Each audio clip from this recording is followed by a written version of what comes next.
Man, I tell you. So, my last video, right? Man, I was talking cash money shit, man. I'll talk cash shit about Peterbilt. Now, I love them. I love Pete's. I love the K Whoppers and KWs, man. The Kenworth W900Ls and the Pete's. I drove one for a short period of time on a test drive. The 379 Pete, and it was pretty amazing. I just love it. I can say that sitting in it, it feels like there's more room in the Pete, but they're kind of similar. I kind of actually like the view out of the Kenworth a little better. But when I get out, and of course the back, you can't beat that. But for weight savings, and when you step outside of it, the only thing that I'll give the K Whopper over the Pete is I like the front angle a little bit more on the Pete, like face on that money shot. I like the K Whopper because it just looks so regal, and I guess that's why they call it the King's Worth. But I love the Pete. I just like the straight lines, and it's just hot, man. It's hot. So I was talking cash shit about it.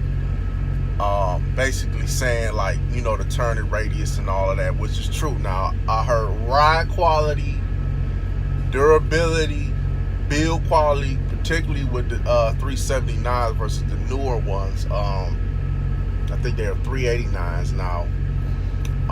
I believe that the older ones, like most things, were built better, back in the day. And we all know that, for the most part, with cars. I'm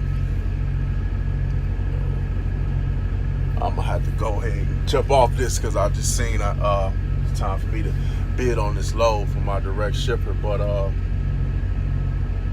yeah, man. I was talking cash shit, and hey, man, I'm pursuing my dreams. God willing, within the next couple weeks, I will be buying a 379 Peterbilt.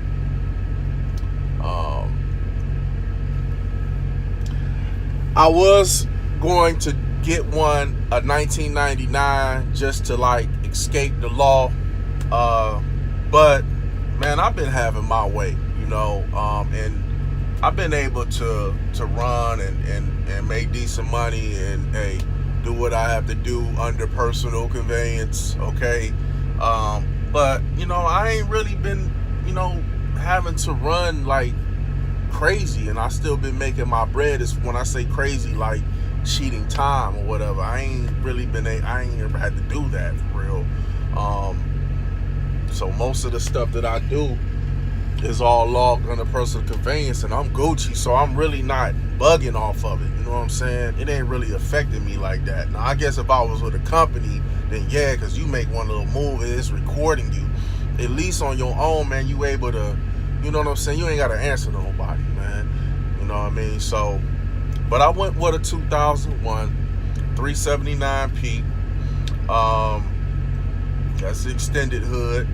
It's a 550 cat, a natural 550 cat, 6NZ. It had an overhaul about a year and a half ago from Rush Center out of Las Vegas. I called, I confirmed all of that. That was good. It had the counter bores cut,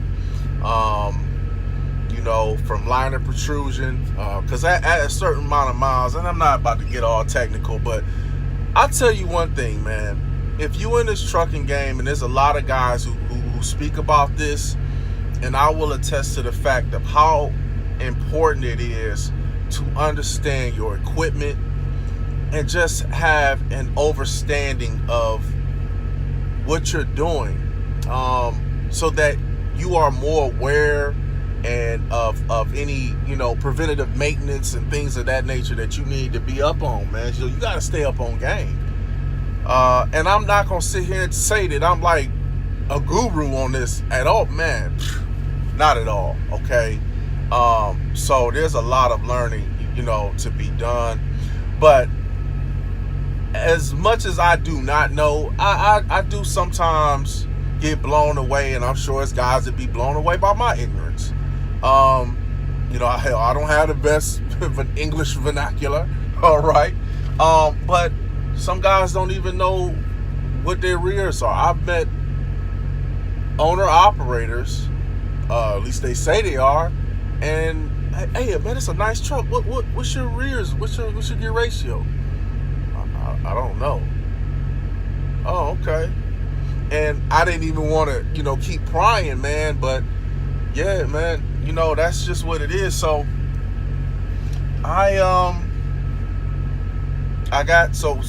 have the you got to understand these things, man. So I got I'm looking to get a 2001 379P. It has a natural 550 cat, which means 550 horsepower, Caterpillar motor, a 6NZ cat, which was the last of the electronic motors that they made after the 3406E, which are 5EK or I think LWS. These are the first three of the serial numbers. The 6NZ cat was the last. And a lot of guys, when they go get those glider kits, they drop that in there, or they do it at Detroit 60. I have a Detroit 60 in here. It just ain't got no balls. All right, so the 550 horse, that means natural. It came like that. 370 rears. 370 rears. So this is going to be a pulling machine. I'm hoping to be at 15. I'm hoping to be at 1500 RPMs at about 66 miles an hour. I don't even ride fast, man. I don't even push this faster than 65. This got direct drive, 264 rears. This is a Columbia glider kit, 2011. One of Schneider's old trucks. You can see the orange. And it's been doing its job, man. I got a whole engine sitting at the house, and that's just what I did. I mean, I took it upon myself when I got the money to go and get it. So I got a whole end frame, top and bottom, sitting at the house, and it's only gonna cost me the labor to get it all dropped in, which is 50 hours, come up to about $7,000. So I got that, right? God willing, it continues. So let's get back to the P. 370 rears. It has an 18-speed Eaton Fuller. Hey man, it's set up for flatbed. It got the headache rack on there. Not too fond of the color, but man, the only color that means something to me is the color green. That bread, and that's the color of the truck. It's like a dark green. It actually looked black, but I'm sure it's gonna look the color that it is. And when I see it, extensive maintenance records on it, camshafts, everything was done. A platinum kit was done on it. That's the end frame. I'm pretty happy with it. And I might have talked, trash on them, and not really, because I want them. I ain't gonna deny that, clearly. But it's just the turning radius and like where so I have to be more mindful now of like where I'm going, because I'm not used to wheeling that. I might get the cheater bars, you know what I'm saying? Not cheater bars, but the I don't know what they call them, but they're like little extenders at the corners in the front, so that you kind of know, like, all right, you're getting too close to something. But I can't wait to stretch out in that baby, man. Can't wait to stretch out in it, man. So now I'm pursuing my dreams. Am I balling before time? I'm not gonna say that, because balling before your time to me would be like you don't have it. And I'm not sitting there saying I'm a multi-millionaire by no means, but I have enough to afford this and afford my 2 trucks and be happy. I mean, I'm good. So I'm now in a position to hire a driver. I kind of wanted to go the route of the trailer because the trailer makes the money. So I figured that I could find a driver who has their truck already and they pull my trailer. But I decided to go on and get the truck. You know, go on and pay it, you know, pay it off, get it done, and ride, man. If I can't find a driver long enough, because, man, scared money don't make money, and I just got to see the way the spirit moves me. But I don't want nobody tearing my shit up, man. Like, I don't want nobody, you know what I'm saying? Because nobody gonna ever ride and treat your vehicle the way you treat it. That's facts. Nobody, you know what I'm saying? So I'm kind of like nervous about putting somebody behind the wheel of my baby. You know what I'm saying? And tearing her up. Yeah, I got everything at the house except a transmission. Knock on something, man. You know, I have no issues with that any time in the near future. But, you know, I like the idea of having 2 vehicles, because if one is down, I can jump in another and keep making money and, you know, take care of the one that's in the shop if I ain't already right. You know what I'm saying? Which, God willing, I stay right, man, because I'm trying to make the right moves out here. So I'm pretty excited, because this has been a goal of mine for a long time. You know, at first it was just I just want to get out of the streets, man, and hustling, and I want to, you know, have a legal hustle. Then after I got into it, I was like, I want to make the money. I didn't know you can make this kind of bread. Then shortly thereafter, it was like, man, that Pete, that's hard. That's hard, man. And ever since then, it's been Peterbilt, man. I had to be a part of it. So, hey, I ain't gonna sit here and say I'm left lane gang affiliate, but you'll see me out here, man, in that Pete, and I can't wait to ride it, man. Wish me well. God willing, all goes well with it, man. I'm just trying to move right in my life and enjoy it. Yeah, I could have got the flatbed, and I'm still gonna go get that flatbed. You know, they're still working on it. I put some money down on it. I'm still getting it. I just chose to go ahead and jump on this right now, and then I'm gonna get that flatbed, and we riding, man. It's got a headache rack. I don't know if I mentioned that, so it's all set up for flatbed. It has 260. I did want a little bit more on the wheelbase, a 260 wheelbase. That's what this is. So I'm not gonna complain, because that's pretty much what I'm used to. So until my flatbed is ready, this is what I'm gonna be pulling. And then once my flatbed is ready, which should be within 30 days, I'm getting new wood put down, a toolbox. They put new hubs on it, because they said the hubs were bad. So all of this stuff I should have caught. It was so hot, and you know, like I said, I don't know everything, man. I don't know everything. So yeah, man, things look good. So once I get all that set up, hell, I'll have a whole nother truck and trailer, man. I'll have a whole nother truck and trailer. So, not to boast and brag, take it how you want. Man, I've been doing this for 5 years, okay? I've been doing this for 5 years. I came out of the streets, okay? Hell, I'll just go on and say it, man. I did some time, you know what I mean? So, I stepped off 2 years. And I was 28 when I went in. I was 30 when I came out. I'm now, you know, fast approaching 40.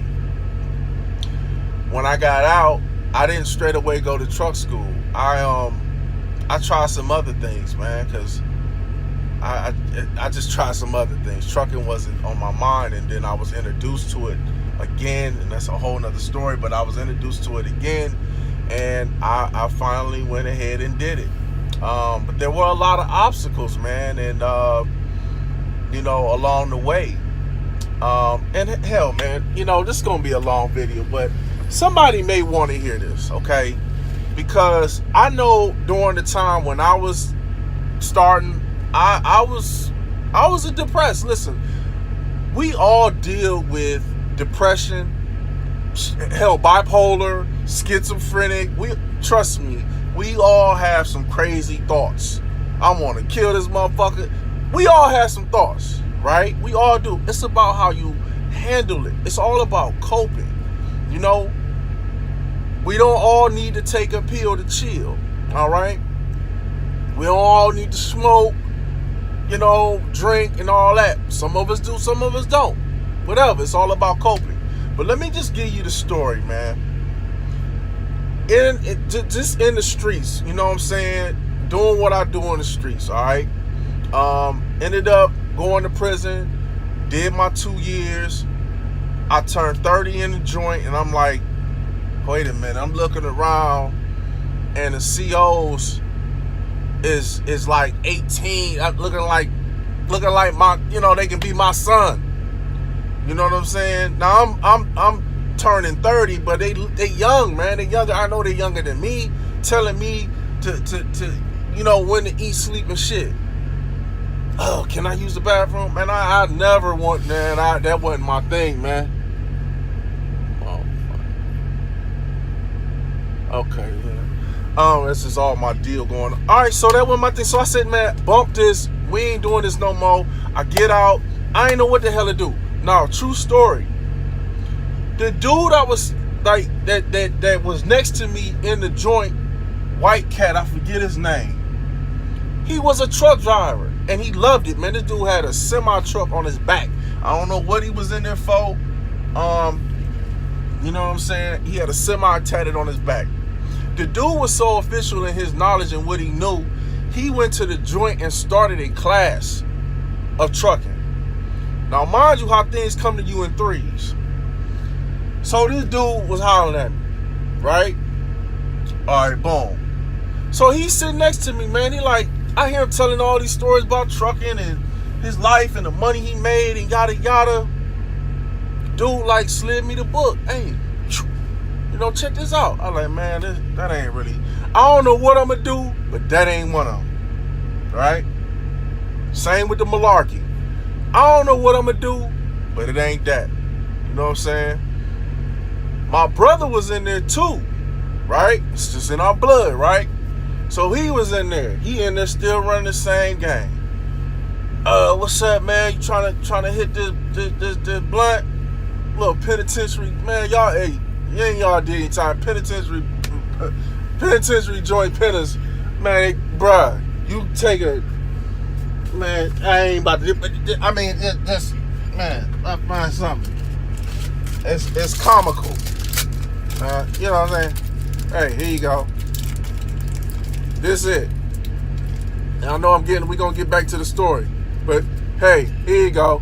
Come on, hey man, you want to hit this? Be like this, man. Come on, what I'm gonna do with that? Not this part. Don't even look at that. What I'm gonna do with this, bruh? What I'm doing with, man, get out of my face. I don't know. It don't care if it was fat. You understand me? It could have been, man. You know what I'm saying? I'm good, bruh. I don't know what I'm going to do, but it ain't that. So anyway, get back to the story, man. So my brother was still on that, and we going to get back to him. So, and God bless him, man.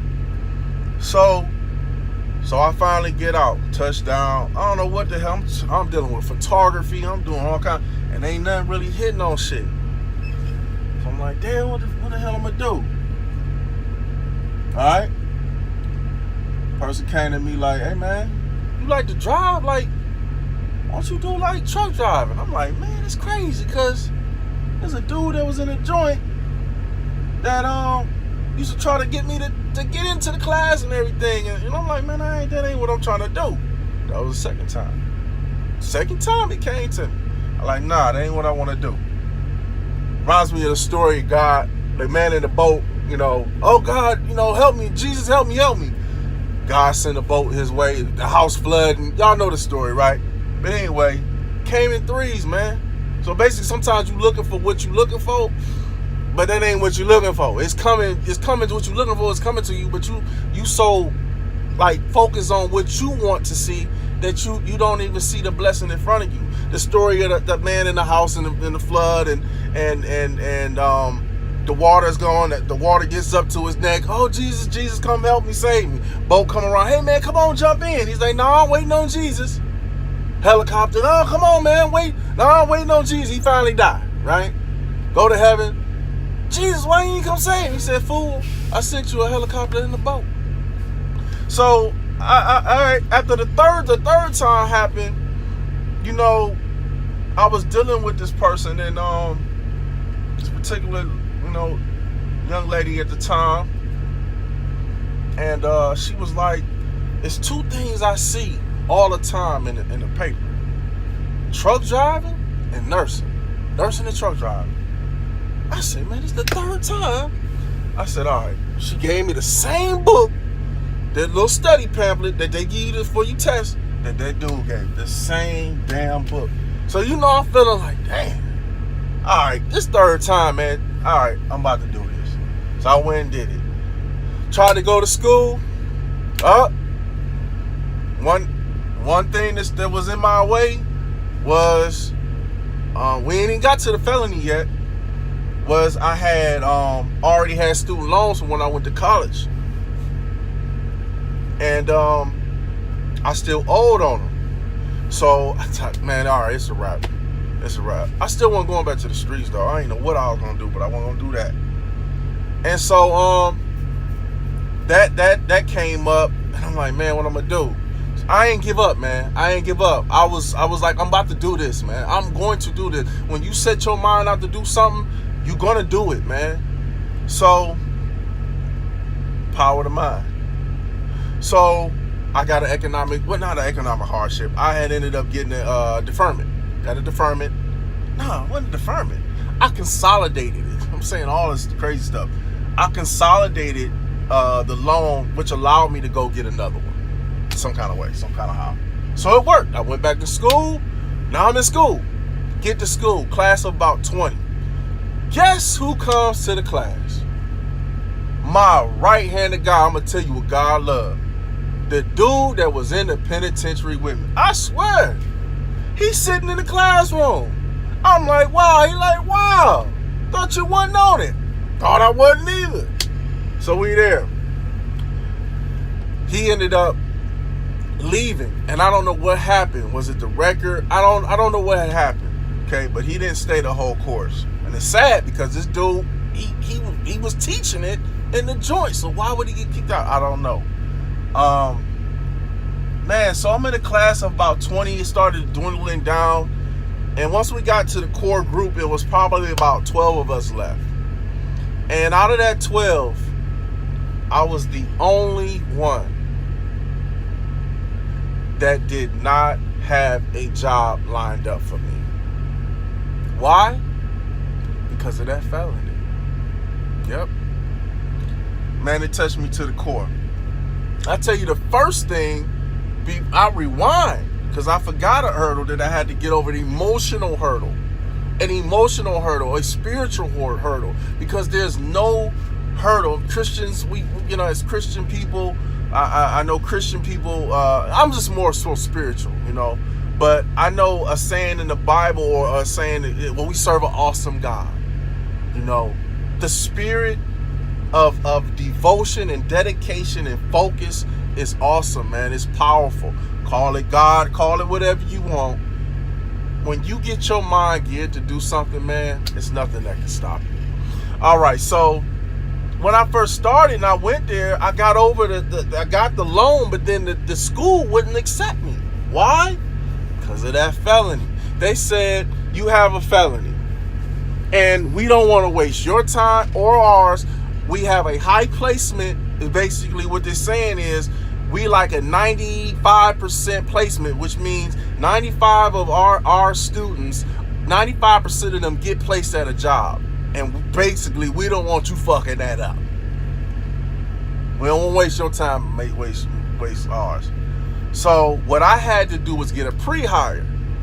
So me being, black dude, I had talked to my mom, Dukes, about this, and she was like, why don't you try, some of the black construction companies? So I went, and I basically told the dude, look, you ain't got to hire me, man. Just give me the letter so that I can go to school. I'm not even banking on you hiring. He said, all right, long as you know, I'm not going to hire you. But I'll give you the paper. So I'm still fighting, man. I'm still fighting because I just want to go to school. And I had the faith that when I got out, I would find me a job. So long story short, man, it's getting long. This is going to be a long video, man. But I see guys with hours, right? So long story short, man, I ended up going back. They accepted the letter. It was a bona fide company. It was in the hood. And they gave me the pass. They gave me a letter of hire. So with that, the school let me come in because they figured I had a job. They let me get in. Well, I'm still filling out apps. Schneider, TMC, all these recruiters were coming in. Crete, you name it. Western Star, Western Express, and they were bottom of the barrel at the time. And I don't know, they probably still are. US Express. None of them gave me a hire letter. Right hand to God, bro. Everybody in that class except me had a hire letter. But you know what I said? My old good lying ass. Oh man, I'm good, man. I got a spot now. But if they was really smart, dude, if you good, why you filling out these apps? But I already caught on to that, like how I can look silly. So I was like, man, I'm just filling out these apps, just testing the water, see if they may pay me a little bit more. But really and truly, I had nothing going on for myself. All I had was this, man. And in my mind to say, this is what the hell I'm going to do. And I did it. So, finished school. Everybody turned me down. Felony. Got to the point I didn't know whether to keep it 100 on the app or lie. So I mixed it up. Some I kept it real, and all of them. Man, nah, we ain't dealing with you. So, so them F's on that report card, and I did say F's. Plural, brother. I ain't. So it can be done, man. So I get out, and I'm on a hunt for my own job, man. I'm knocking on all kind of doors. So I got out at 30. I think at about 32, I ended up going to truck school. I think at about 33, I ended up starting working as a truck driver. And this guy gave me a break. It was a construction company that did the concrete. They poured concrete, the mixers. And dude said, well, you ain't got no experience doing this. I said, man, I'm a fast learner, man. If you can just get me in, He said, man, I ain't got no openings. I said, all right. Dude ended up calling me that summer. Hey, man, you still looking for work? I said, yeah, man. Like, I'm dead out here right now. Like, I'm hungry, man. I need that. He said, all right, look, I'm not going to hire you, but my guys went on strike. And basically, I was going to be a scab. I had to do what I had to do, man. But them guys did not like me there, man, because they all union picketing. Oh, y'all scabs, you know what I'm saying? Coming in and working. But I had no, man, look, man, I'm fresh out the joint. I got to get my break in this industry. So he didn't hire me, but there was a guy that used to work for him who had his own authority, his own truck and trailer, that he was going to bring him in to do his concrete mixing. And then in turn, that guy was going to put me in his truck so that I can run the stones, limestone and stuff back and forth to the concrete mixing company. So it all worked out. I forget that guy's name, but I remember he told me, man, if you ever get into trucking deep enough and you get your bread up, get you a flatbed. He's like, the steel pays good. Steel, hauling steel coils and stuff. I'll never forget that. So I had my break right there. That was my end. And it just kind of took off from there. And here I am, man. So with a felony it could definitely happen. I mean, from that point on, I worked for them. I ended up losing that job, and I had some riffraff with this guy. There was a new owners and stuff like that. Wasn't working out. Then I ended up going over the road with U.S. Express. Then from U.S. Express, I stayed there, went on to another company with a lease purchase deal, stayed with that, and just kept stacking my bread. Ended up buying my own truck, and I bought my own trailer. Now I'm on my second truck, going to my second trailer. So all of this happened in a span as far as trucking, I believe since I was like 33. So I've been trucking maybe about 6 years now. So, man, it's time flies. So you can do it, man. Don't ever let somebody tell you can't. I know I sound like I'm talking to damn kids, man. I know we all grown on this, and maybe there's some young folks that may end up watching this. You know, if you have felonies, man, you can do this, okay? And, you know, I'm getting a Peterbilt. That's the way it's looking right now. I'm pursuing my dreams. My practical mind tells me to get the trailer first, okay? But my heart, man. My heart, my dreams, in my heart is my dreams and my goals and the things I want to do. I want that P. I just want it. I'm not worried about the fuel mileage, all like that. Although I will drive conservative, I just want that P. With that being said, man, I'm up out of here. I don't know what the hell I'm gonna title this. Some ramblings. I'm getting the Peterbilt, and you can do it with a felony, I guess. I'm getting the Peterbilt. You can do it with a felony. All right, man. Just get this money. Stop lowballing. Damn.